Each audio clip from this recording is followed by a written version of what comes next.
Bismillahirrahmanirrahim. Assalamualaikum warahmatullahi wabarakatuh. Innal hamdalillah nahmaduhu wa nasta'inuhu wa nastaghfiruhu wa nastahdihi wa na'udzu billahi min shururi anfusina wa min sayyiati a'malina. Man yahdihillahu fala mudilla lahu wa man yudlil fala hadiya lahu. Asyhadu an la ilaha illallah wahdahu la syarika lahu wa asyhadu anna Muhammadan 'abduhu wa rasuluh. Qala Allahu jalla wa 'ala يا أيها الذين آمنوا اتقوا الله حق تقاته ولا تموتن إلا وأنتم مسلمون فإن أصدق الحديث كتاب الله وخير الهدى هدى محمد صلى الله عليه وسلم وشر الأمور محدثاتها فإن كل محدثة بدعة وكل بدعة ضلالة وكل ضلالة في النار. Jamaah Masjid Shaleh Hawa yang dirahmati oleh Allah Subhanahu wa taala. Alhamdulillah, pada malam hari ini kita masih diberi kesempatan oleh Allah Subhanahu wa taala sehingga kita bisa berkumpul di masjid yang semoga diberkahi oleh Allah Subhanahu wa taala ini dalam mempelajari ilmu agama. Dan ini merupakan suatu kenikmatan yang Allah Subhanahu wa taala berikan kepada kita. Salawat dan salam kita panjatkan kepada Nabi kita Muhammad sallallahu alaihi wasallam dan juga kepada istri-istri beliau, putra-putri beliau, para sahabat beliau, serta orang-orang yang mengikuti jalan beliau hingga hari kiamat kelak. Jamaah yang dirahmati oleh Allah Subhanahu wa taala, melanjutkan pembahasan dari Fiqhul Muyassar. Kita pada malam hari ini akan masuk ke dalam pembahasan al-ghuslu, yaitu mandi. Kemarin kita telah membahas tentang beberapa bagaimana cara menghilangkan hadas-hadas kecil seperti berwudu dan seterusnya. Kemarin kita sudah telah membahas tentang permasalahan maskul khuf, yaitu membasuh atau mengusap khuf. Dan pada malam hari ini kita akan masuk dalam pembahasan untuk mengangkat hadas besar. Karena kita tahu hadas ada dua, yaitu hadas kecil dan hadas besar. Hadas kecil dihilangkan dengan berwudu. Adapun hadas besar maka dihilangkan dengan mandi.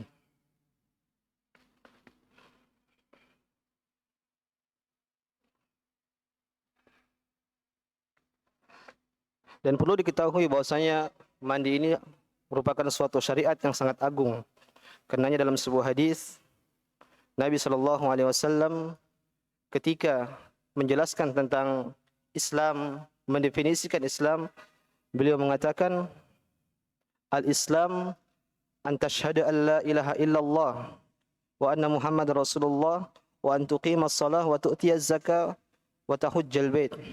Islam itu bersyahadat bahwasanya tidak ada Tuhan selain Allah Subhanahu wa taala, bahwasanya Muhammad adalah utusan Allah, menjalankan salat, membayar zakat dan menunaikan haji bagi yang mampu. Kemudian beliau tambahkan wa antuqim shalah wa tu'tiyaz zakah wa tahujjal bait wa ta'tamir wa taqtasil minal janabah, yaitu umrah dan juga mandi dari janabah, wa antatimal wudu wa tasum ramadan.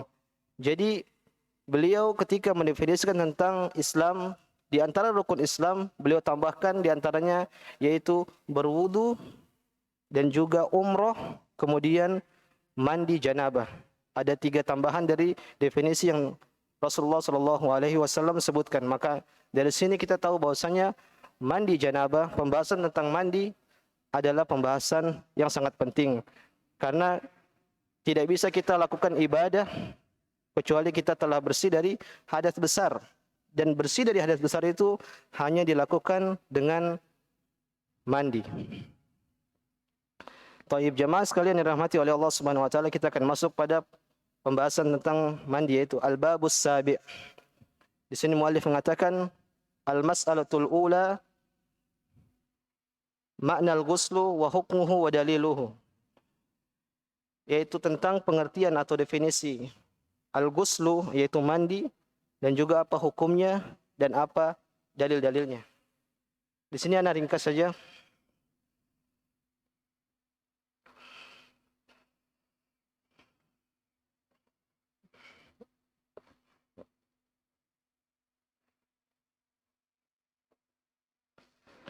Mandi, kalau kita definisi lihat secara bahasa,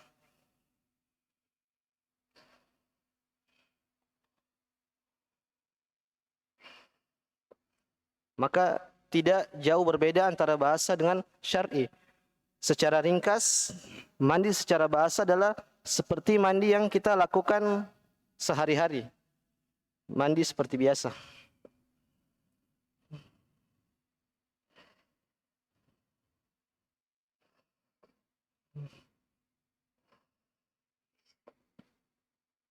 Yaitu mengguyurkan air dari atas kepala sampai ujung kaki. Ini namanya mandi secara bahasa.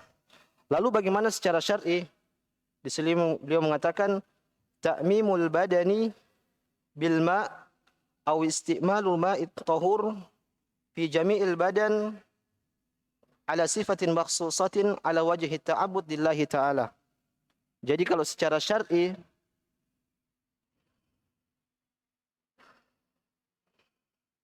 ringkasnya ini ditambah niat. Ini yang membedakan antara mandi janabah dengan mandi yang biasa kita lakukan, mandi sore, mandi pagi. Jadi yang membedakan yang paling inti antara keduanya yaitu niat. Yaitu niat beribadah kepada Allah Subhanahu wa taala. Dan nanti ada bagaimana cara mandi secara sifat-sifat yang diajarkan oleh Nabi sallallahu alaihi wasallam. Kan tetapi secara umum makna mandi secara syar'i yaitu kita mandi seperti biasa, akan tetapi di awal mandi tersebut kita niat untuk beribadah kepada Allah Subhanahu wa taala. Kemudian hukum mandi. Hukum mandi di sini beliau mengatakan wa hukmuhu wal ghuslu wajibun idza wujida sababu liwujubihi. Mandi itu wajib kalau kita ditimpa hal yang mewajibkan kita untuk mandi. Jadi ada sebab-sebab yang menyebabkan kita wajib untuk mandi. Maksud di sini adalah mandi besar. Liqaulihi ta'ala wa in kuntum junuban fattahharu. Apabila kalian sedang junub, maka bersucilah, artinya mandilah. Wal ahadits allati warada fiha kaifiyatul ghusli an adadis sahabah naqlan an Rasulillah sallallahu alaihi wasallam dalah ala wujubihi. Demikian juga kata muallif, banyak hadis-hadis yang diriwayatkan oleh sahabat yang menukilkan tentang bagaimana cara Nabi sallallahu alaihi wasallam. Hadis-hadis ini menunjukkan bahwasanya mandi itu wajib. Karena ada banyak nanti hadis-hadis yang menyebutkan tentang sifat-sifat bagaimana cara Nabi sallallahu alaihi wasallam mandi besar. Dan di antara sahabat yang meriwayatkan hadis tersebut adalah Ummul Mukminin seperti Maimunah radhiyallahu anha, Aisyah radhiyallahu anha, dan juga Ummu Salamah radhiyallahu anha. Wa sayati tarfun minha qariban insyaallah. Kemudian jadi hukumnya adalah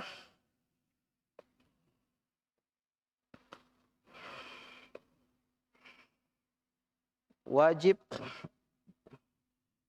bagi seseorang yang ringkas saja kita yang junub atau sebab-sebab yang harus dia mandi. Kemudian pembahasan yang ketiga adalah sebab-sebab yang mewajibkan seseorang harus mandi.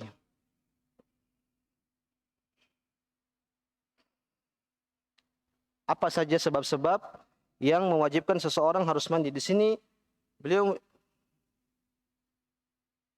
menyebutkan sekitar 5 sebab yang menjadikan seseorang harus mandi. Yang pertama adalah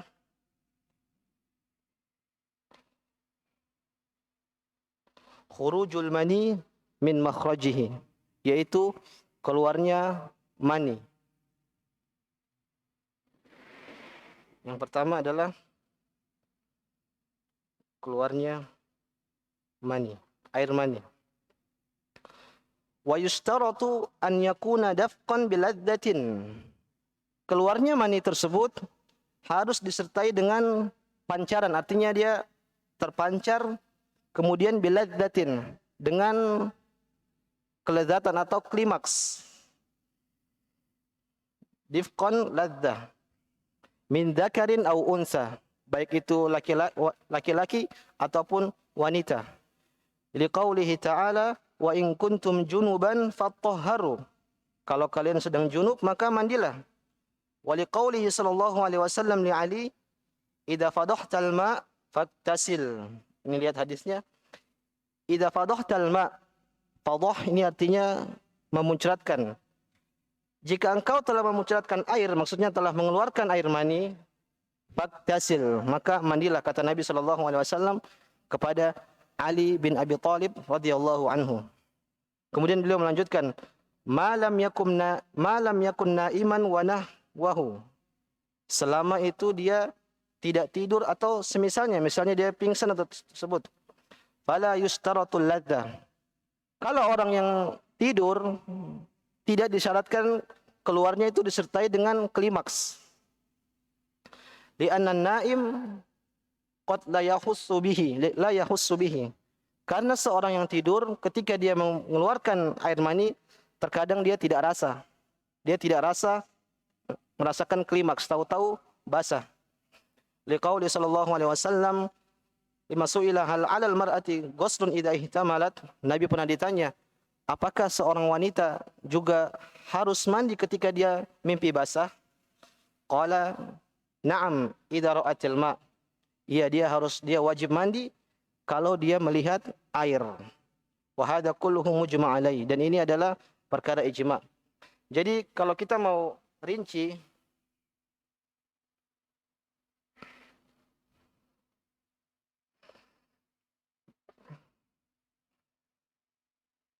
keluarnya mani maka ada dua keadaan. Kalau dalam keadaan sadar, maka harus terpancar dan juga klimaks.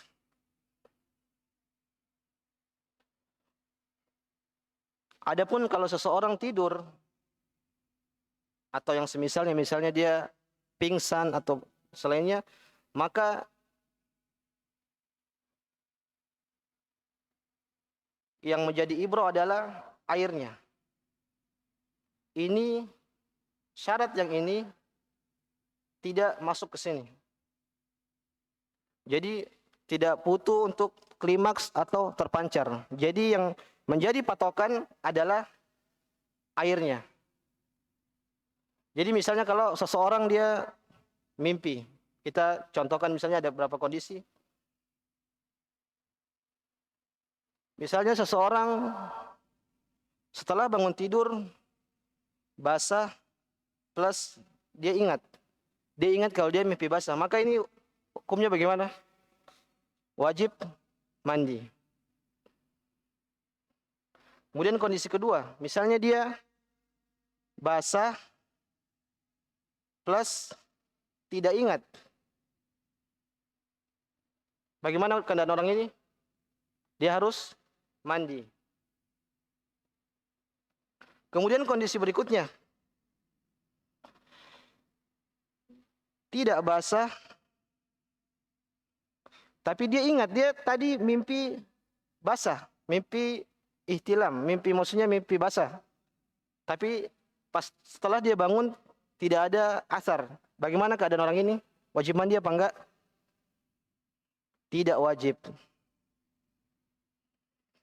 Karena tidak ada airnya.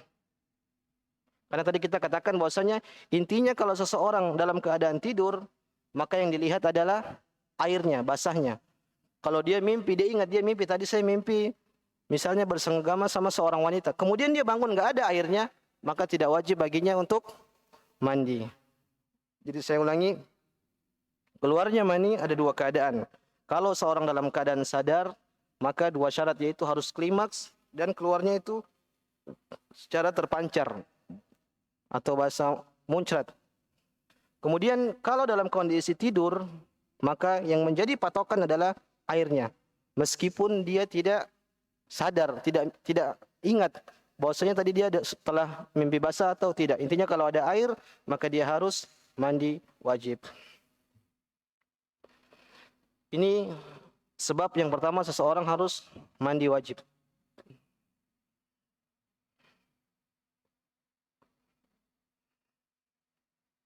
Kemudian sebab yang kedua, di sini mu'alif mengatakan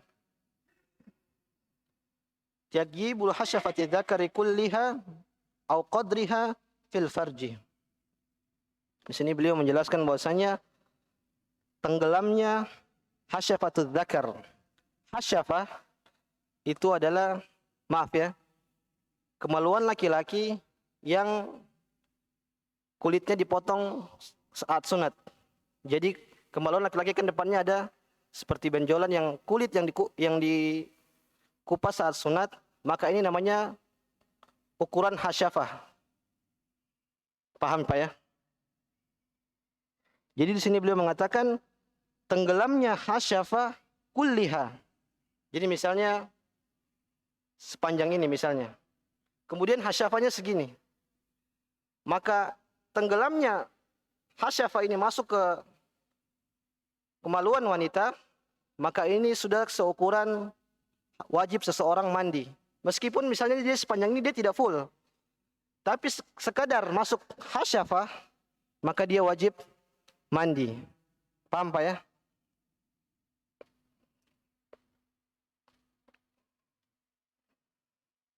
Bahasanya namanya apa itu Pak kalau itu? Ada yang tahu?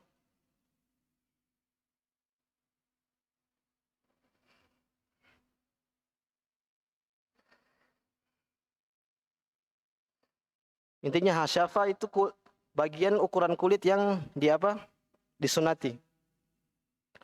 Kemudian beliau mengatakan au qadriha. Misalnya, di sini dijelaskan bahwasanya seandainya seseorang dia cacat, hasyafanya tuh hilang. Hasyafanya enggak ada. Maka bagaimana cara mengukur dia terhitung telah jima, yaitu seukuran hasyafa orang normal. Misalnya dia hasyafanya puntung, wallahu alam kenapa dibahas oleh ulama, maka ketika dia masuk seukuran hasyafah, maka dia telah dianggap sebagai telah jima, maka dia wajib mandi meskipun tidak keluar, meskipun dia tidak mengeluarkan mani. Jadi tenggelamnya hasyafah meskipun maninya tidak keluar.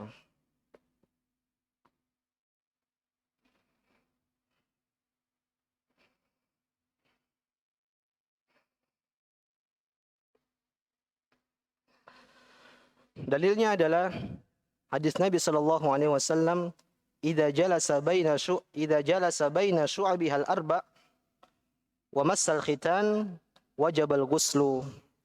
Idza jalasa baina syu'abihal arba', jika seseorang telah berada di empat,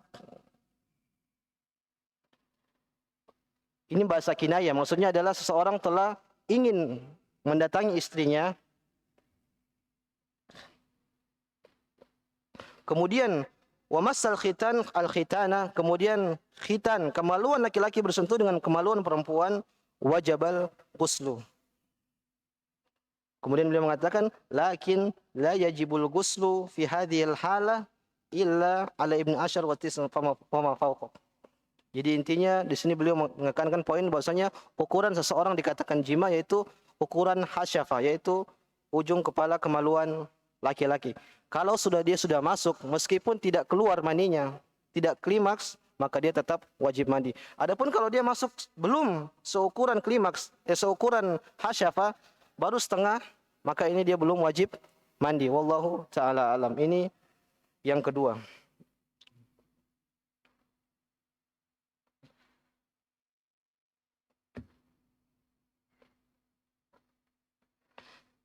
Kemudian yang ketiga, di antara hal yang mewajibkan seseorang mandi adalah Islamul kafir walau murtadan, yaitu masuk Islamnya seorang kafir meskipun dia seorang murtad. Jadi Islam ada dua, ada yang kafir asli atau kafir murtad.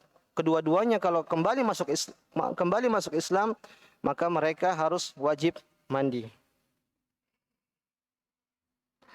Masuk Islamnya seorang kafir.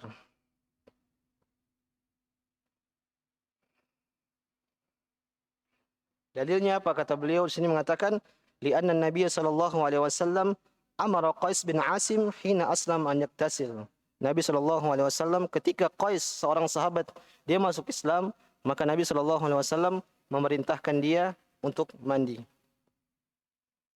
Kemudian yang keempat,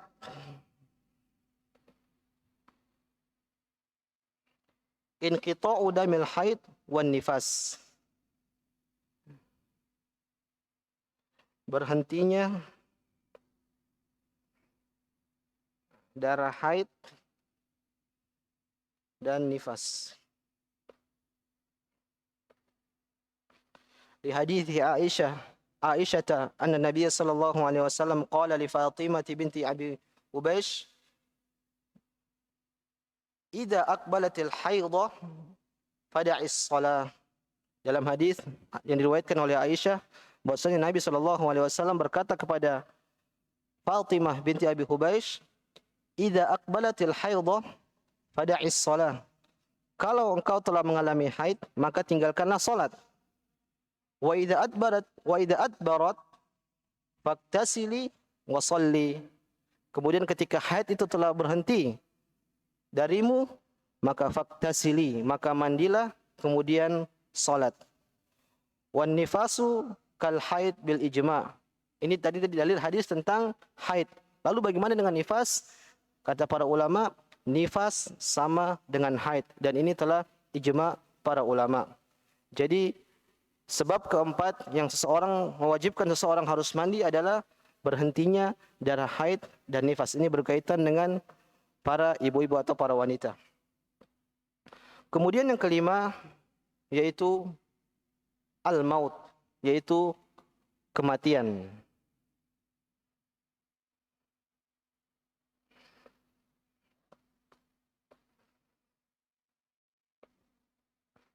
Liqaulihi sallallahu alaihi wasallam fi hadithi ghusl ibnatihi Zainab hina tufiyat igsilnaha. Hadisnya adalah ketika putri Nabi sallallahu alaihi wasallam yaitu Zainab wafat, maka Nabi sallallahu alaihi wasallam memerintahkan untuk putrinya tersebut dimandikan.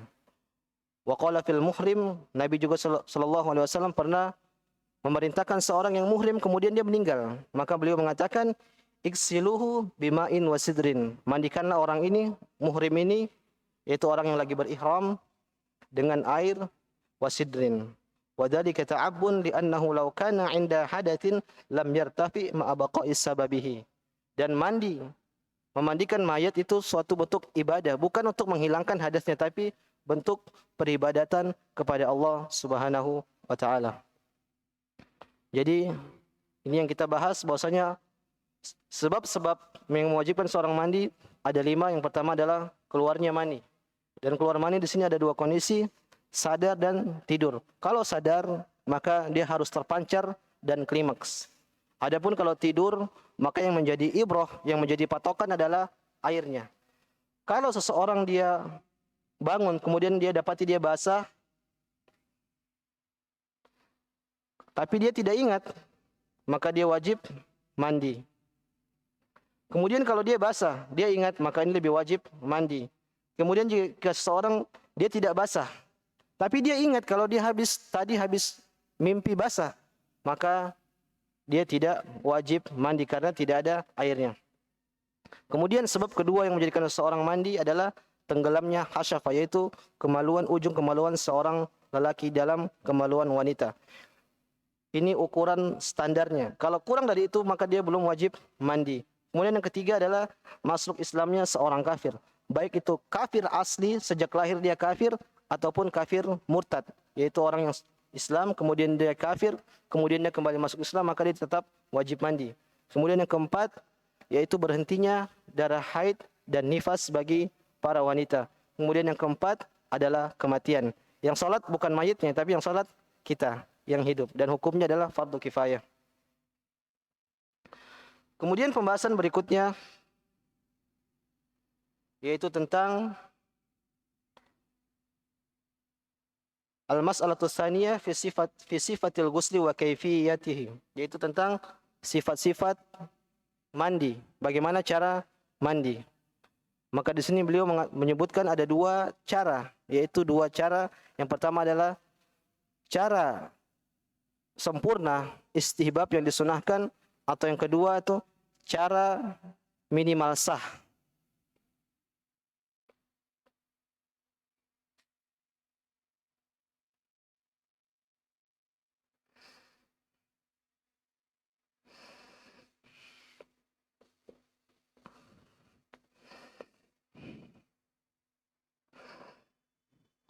Tata cara mandi ada dua. Yang pertama adalah cara sempurna atau sunnah. Bagaimana caranya? Di sini beliau menyebutkan wa amma kaifiyatul istihbab fahiya an yaktasila yadayhi. Yang pertama adalah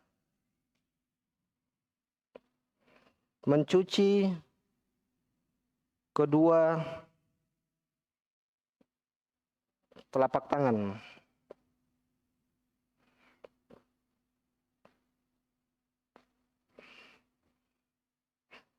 Ini yang pertama. Kemudian yaitu setelah itu thumma yaksilu farjahu. Kemudian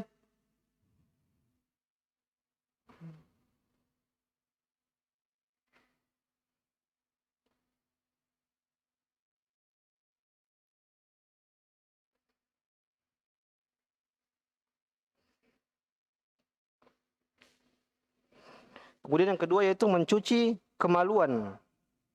Wa ma asabahu minal adha, dan kotoran-kotoran yang ada di sekitarnya. Kemudian yang ketiga selanjutnya yaitu summa yatawaddau wudu'ahu lis-shalah. Kemudian berwudu. Sebagaimana wudunya kita salat. Wudu lengkap. Summa ya'khudhu bi yadihi ma'an fa yukhallilu bihi sya'ra ra'sihi. Kemudian mengambil air dengan tangan, kemudian menyela-nyela rambut. Menyela rambut. Kita tuliskan dulu, nanti kita jelaskan. Summa ya'khudhu bi yadihi ma'an fa yukhallilu bihi sya'ra ra'sihi mudkhalan asabi'ahu fi usulis sya'ri hatta yarwiya basyaratahu. Jadi menyela-nyela rambut sampai terasa bahwasanya air itu telah sampai ke kulit kepala kita, seperti kita keramas. Jadi setelah sampai air terasa ke kulit kepala kita. Summa yahussu ala ra'sihi salatah sayat. Kemudian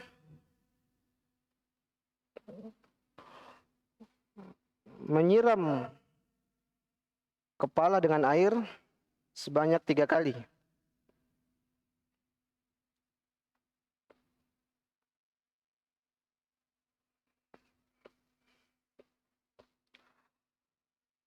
Kemudian setelah itu summa yufidul ma' ala sa'iri badani. Kemudian menyiram semua badan.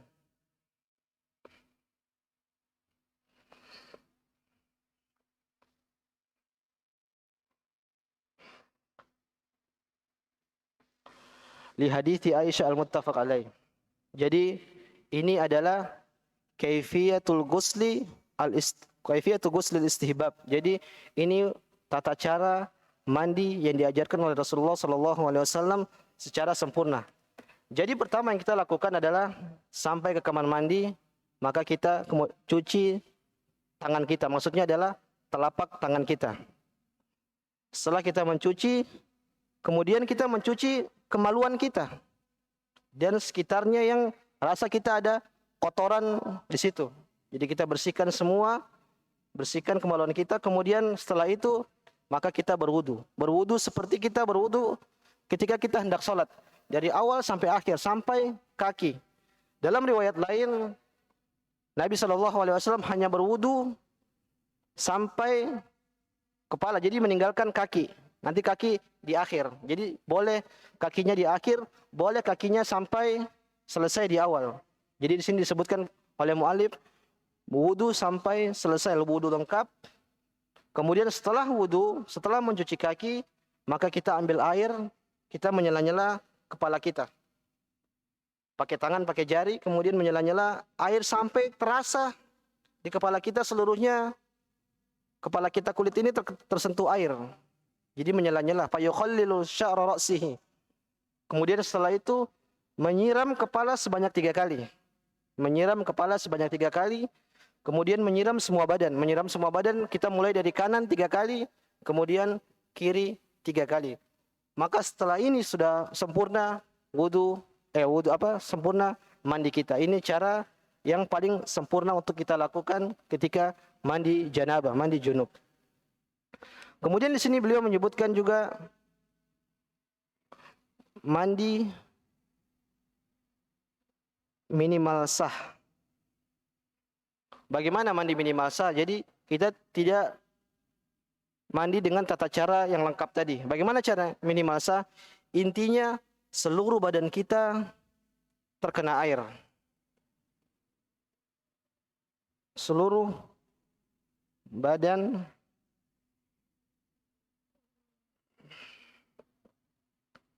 terkena air. Jadi misalnya kalau ada kolam renang, kita lagi junub, kita lompat dari atas ke bawah dengan niat mandi janabah, maka itu sudah cukup, sudah sah. Tanpa wudu, maka itu sudah cukup. Ini cara mandi minimal sah. Sebagian kita ketika mengetahui bagaimana kalau mandi seperti ini sah, akhirnya dia meninggalkan mandi yang istihbab tadi, yang tata cara ini. Ini suatu kesalahan. Jadi kalau kita sudah tahu ada cara mandi yang lengkap, maka kita berusaha untuk menjalankan mandi yang lengkap ini. Jangan setelah kita tahu bahwasanya mandi aja, yang penting basah dengan niat, itu sudah sah mandi kita, maka kemudian terus kita lakukan mandi seperti ini. Jangan, kita berusaha untuk menjalankan sunnah, melakukan mandi yang lengkap. Dari mana tata cara mandi ini? Di sini beliau menyebutkan ada hadis.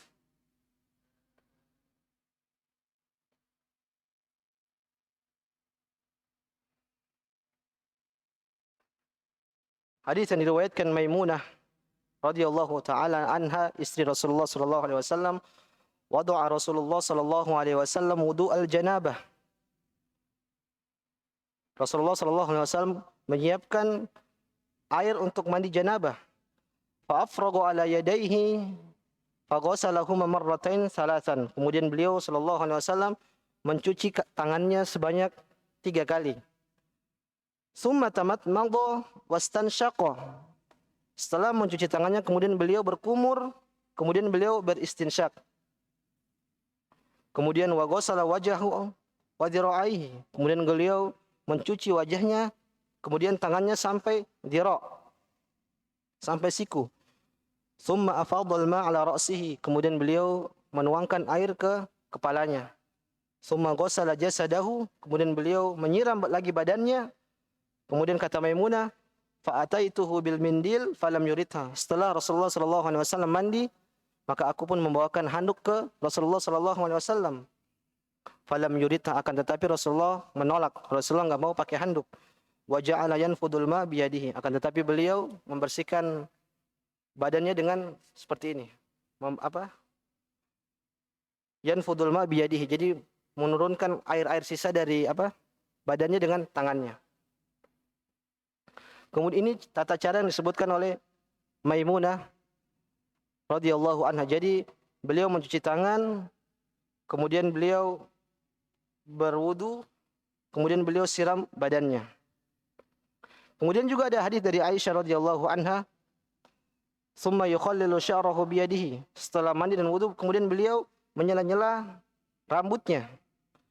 Hatta dhanna annahu qad rawa basharatahu, sampai beliau menyangka bahwasanya air itu telah sampai ke kulit kepalanya.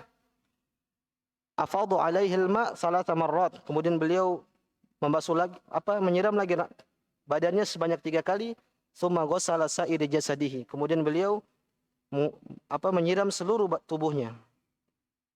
Ini tata cara mandi yang disebutkan dalam hadis. Kalau ringkasnya tadi yang kita sudah sebutkan tadi di sini, ini tata cara yang ringkasan dari 2 hadis tersebut.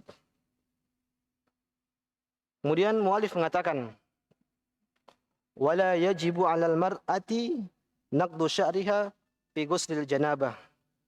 Tidak wajib bagi seorang wanita untuk membuka kepangan rambutnya pada saat mandi janabah.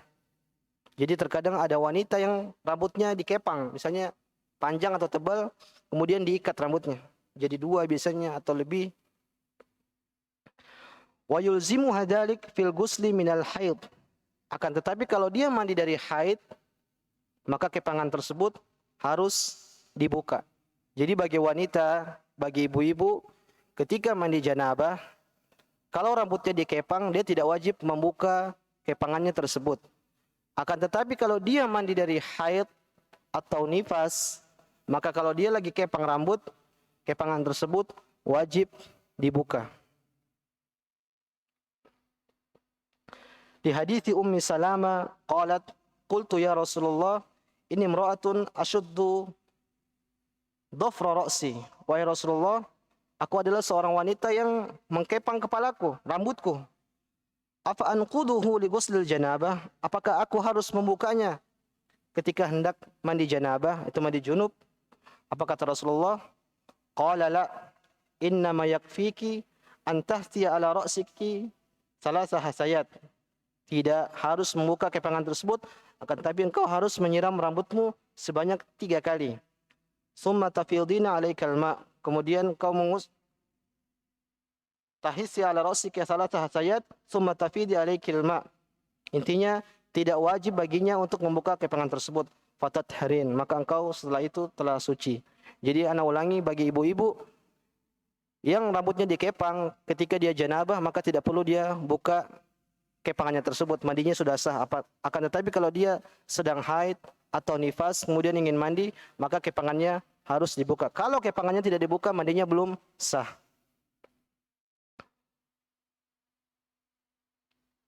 Kemudian pembahasan berikutnya yaitu tentang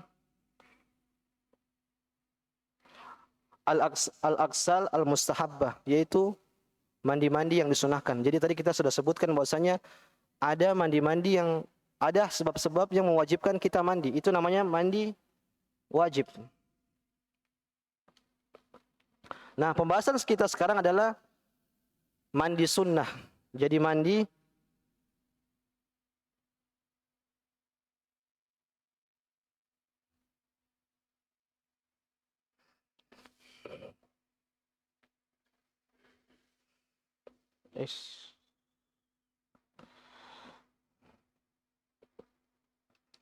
mandi ada 2. Yang wajib, sunnah. Tadi yang wajib kita telah sebutkan, misalnya tadi seorang junub, kemudian bagi wanita dia nifas atau haid berhenti, atau jima dan seterusnya. Tadi itu sebab-sebab yang wajibkan seorang mandi. Sekarang mandi yang sunnah. Seseorang disunnahkan untuk mandi. Apa itu? Yang pertama adalah al-iktisal inda kulli jima'in.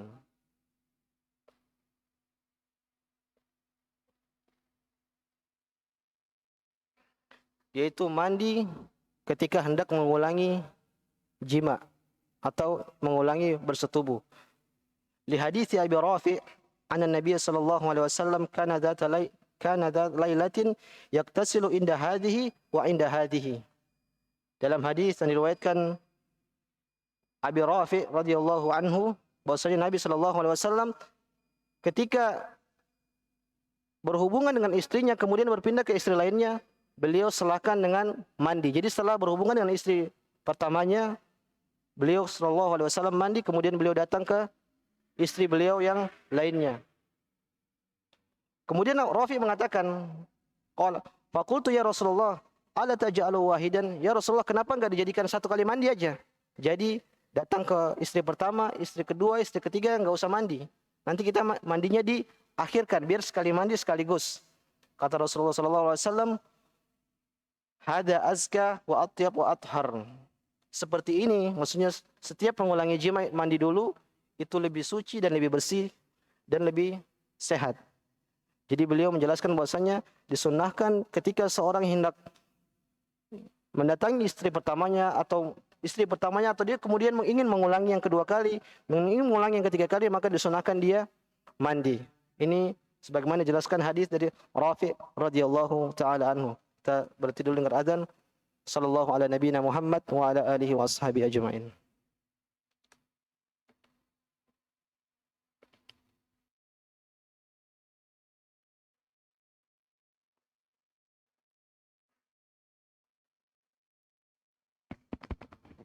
Bismillahirrahmanirrahim. Alhamdulillahirabbil alamin. Wassalatu wassalamu ala tamanil akmalani ala al-mab'uthi rahmatan lil alamin wa ala alihi wa ashabihi ajma'in.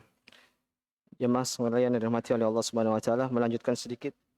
Di sini tadi kita telah membahas bahwasanya di sana ada mandi-mandi wajib, yang itu seseorang wajib untuk mandi ketika dia mendapatkan sebab-sebab tersebut. Dan ada juga namanya mandi sunnah, yaitu seseorang disunnahkan untuk mandi. Yang pertama adalah tadi kita mengatakan bahwasanya ketika seseorang ingin mengulangi jima'nya.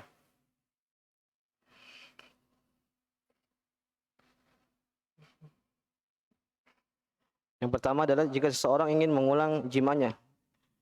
Dalam hadis Nabi SAW ketika mendatangi istri-istrinya, setiap kali mendatangi istrinya terkadang beliau mandi dulu. Kemudian yang kedua yaitu ghuslun lil jum'ah, yaitu mandi ketika hari Jumat.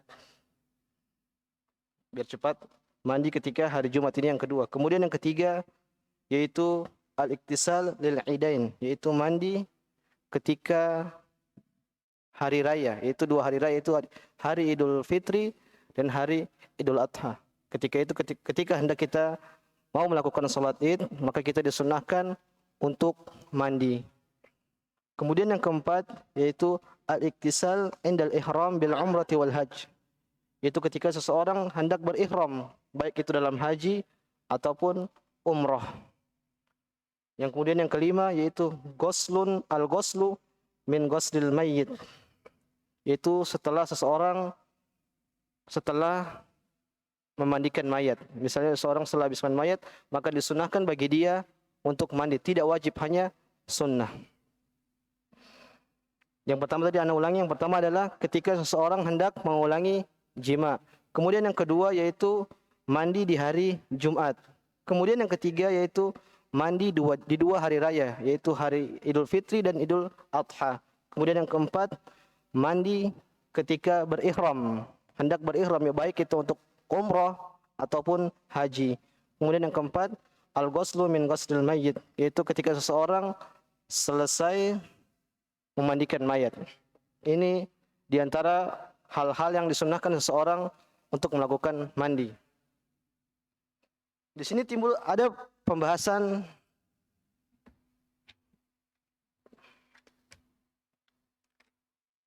ada kaidah disebutkan oleh Syekh Utsman hafizahullah taala. Jadi kita sebutkan tadi ada mandi wajib dan mandi sunnah.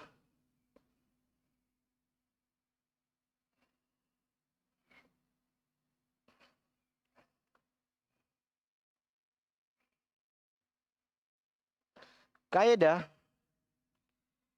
jika seseorang dia niatnya mandi wajib, maka itu sudah cukup buat mandi sunnah. Jadi dia tidak perlu mandi wajib kemudian mandi sunnah. Yang pertama, mandi wajib mencukupkan mandi sunnah.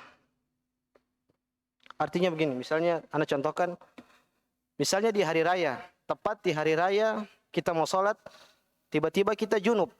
Pada sholat kita subuh mungkin ketiduran sedikit, kemudian junub. Maka saat kita mau sholat id, kita mandi janabah, mandi junub tersebut. Maka kita tidak perlu lagi untuk mandi sunnah sholat id. Jadi mandi wajib mencukupkan untuk mandi sunnah. Kemudian kaidah yang kedua, idza nawa ghuslan masnunan ajza'a anil ghuslil wajib alal qaulir rajih. Begitu juga sebaliknya. Misalnya junub tepat di hari Jumat. Misalnya junub jam 9 pagi. Kemudian kita mau sholat Jumat, kita mandi, tapi mandinya niatnya mandi untuk sholat Jumat, di hari Jumat. Maka ini sudah cukup, kita tidak perlu lagi mandi janabah. Paham ya? Jadi mandi sunnah juga mencukupkan untuk mandi wajib. Kemudian yang ketiga, idza nawa ghuslan wajiban ajza 'anil wudu fi adhari aqwali ahli ilm. Jadi begini, seseorang ketika mandi wajib, dia niatkan mandi wajib, maka otomatis dia tidak perlu wudu lagi. Misalnya dia janabah, kemudian dia mau mandi, maka dia mandi, dia niatkan juga sekalian berwudu. Meskipun dia tidak wudu, misalnya dia cemplung ke kolam, pluk, dia niat mandi janabah. Maka setelah dia mandi, dia tidak perlu wudu. Itu sudah cukup. Jadi mandi besarnya tersebut juga mengangkat hadas kecil. Paham? Ini asalnya. Jadi mandi besar juga mengangkat hadas kecil. Jadi setelah mandi besar tidak perlu untuk wudu kembali. Di sini beliau mengatakan kalau seseorang mandi wajib,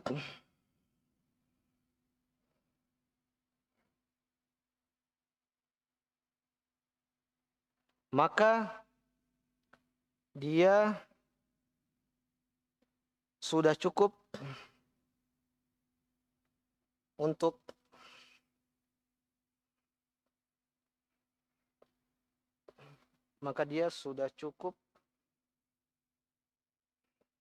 untuk tidak berwudu lagi, tidak berwudu. Ini mandi yang wajib. Mandi wajib tadi apa? Misalnya mandi janabah, kemudian seseorang wanita setelah berhenti haid atau nifas, ini mandi wajib. Ketika seorang mandi wajib, maka kalau dia niatnya mandi besar, mandi wajib, maka dia tidak perlu wudu lagi. Ini sudah cukup. Kalau dia mau wudu boleh. Itu malah sempurna. Dimana tadi kita jelaskan bahwasanya mandi yang sempurna diawali dengan cuci tangan, kemudian wudu, kemudian siram seluruhnya, baru selesai. Kalau dia mandi ya, jadi cuma basahin badannya semua dengan niat mandi besar, maka itu sudah cukup. Dia tidak perlu wudu. Langsung setelah mandi, langsung dia sholat, itu sudah boleh. Kemudian yang keempat, idza nawa ghuslan masnunan fa innahu la yujzi 'anil wudu. Ketika seseorang mandi sunnah, maka mandi sunnahnya ini tidak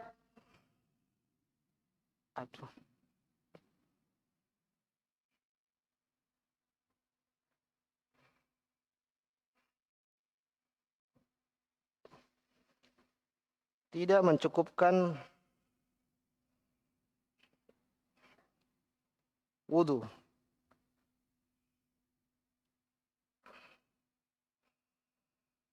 Artinya begini,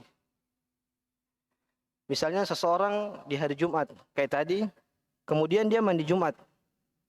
Ini setelah mandi dia harus wudu. Paham ya? Jadi ada mandi sunnah dengan mandi wajib. Kalau mandi wajib, misalnya mandi janabah, mandi ihtilam, kemudian mandi seorang wanita yang haid, maka otomatis mandinya tersebut diangkat hadas kecilnya. Jadi tidak perlu wudu setelah mandi. Jadi dia mandi sekalian niat mandi besar, mandi wajib, kemudian menghilangkan hadas kecil. Adapun mandi sunnah seperti mandi Jumat, mandi salat Id, ini kalau dia tidak wudu di awal, tidak niat wudu, cuman mandi doang, mandi tapi dia niat mandi Jumat, dia harus wudu setelah mandi. Jadi mandinya tersebut tidak mengangkat hadas kecil, tidak mencukupkan dia untuk bisa sholat. Dia harus wudu dulu. Paham ya bedanya? Ana ulangi. Kalau mandi besar, mandi wajib, contohnya tadi apa? Janabah, kemudian wanita yang telah berhenti haid dan nifas, ini namanya mandi wajib. Ketika dia mandi, maka otomatis hadas kecilnya pun terangkat. Maka setelah dia mandi, dia tidak perlu untuk wudu lagi. Itu sudah cukup. Kalau dia wudu itu bagus. Mandi sempurna. Kayak tadi kita sebutkan mandi yang sempurna. Adapun kalau dia mandi sunnah, misalnya salat Jumat, salat Id, apalagi tadi contohnya, misalnya ihram dan yang seterusnya, maka mandinya tersebut kalau tidak sambil wudu, tidak diulang di awal dengan wudu atau di akhir dengan wudu, maka mandinya ini tidak mencukupkan dia. Dia tidak bisa sholat dengan mandinya tersebut. Dia harus wudu lagi. Ini sering lalai. Makanya ditanbih sama Syekh Khoslan, ini penting untuk diketahui. Ana ulangi, mandi wajib mencukupkan untuk wudu. Mandi sunnah, kalau tidak dengan wudu, maka dia tidak mencukupkan untuk wudu. Jadi dia harus wudu lagi. Intinya di situ. Jadi ada 4 kaidah di sini. Ana ulang yang pertama, mandi wajib mencukupkan mandi sunnah. Jadi kalau kita sudah mandi wajib, kita tidak perlu lagi mandi sunnah. Contoh kasusnya, misalnya seseorang junub pas di hari Jumat, maka dia mandi dengan niat mandi wajib. Maka dia tidak perlu lagi mandi sunnah. Maksudnya tidak perlu lagi mandi untuk niat hari Jumat. Kemudian yang kedua sebaliknya, kasusnya sama. Seseorang junub di hari Jumat, kemudian dia mandi untuk niat mandi salat Jumat, maka dia tidak perlu lagi untuk mandi wajib. Tapi dia harus wudu apa enggak? Di akhir dia harus wudu, karena itu mandi sunnah. Paham ya kira-kira? Jadi dia mandi sunnah, tapi dia sudah enggak perlu lagi mandi wajib. Tapi setelah dia mandi, dia harus wudu untuk salat. Kemudian yang ketiga yaitu mandi wajib. Di sini beliau mengatakan dia sudah cukup untuk tidak berwudu. Misalnya dia mandi wajib, apapun mandi wajibnya, kalau dia sudah niat mandi wajib, maka dia tidak perlu lagi berwudu. Contoh kasusnya tadi, Jumat sama janabah. Jadi dia mandi janabah di hari Jumat, makanya dia tidak perlu lagi wudu lagi. Cukup mandinya tersebut sebagai pengangkat hadas kecil dan hadas besarnya. Kemudian yang keempat, mandi sunnah tidak mencukupkan wudu. Jadi dia tahu-tahu mandi aja dengan niat mandi Jumat, maka setelah mandi dia harus wudu. Meskipun dia tadi setelah mandi, tapi mandinya tersebut tidak mencukupkan dia bagi untuk dia berwudu. Wallahu taala alam. Mudah-mudahan yang sedikit ini bisa bermanfaat. Subhanakallahumma bihamdik asyhadu an la ilaha illa anta astaghfiruka wa atubu ilaik. Assalamualaikum warahmatullahi wabarakatuh.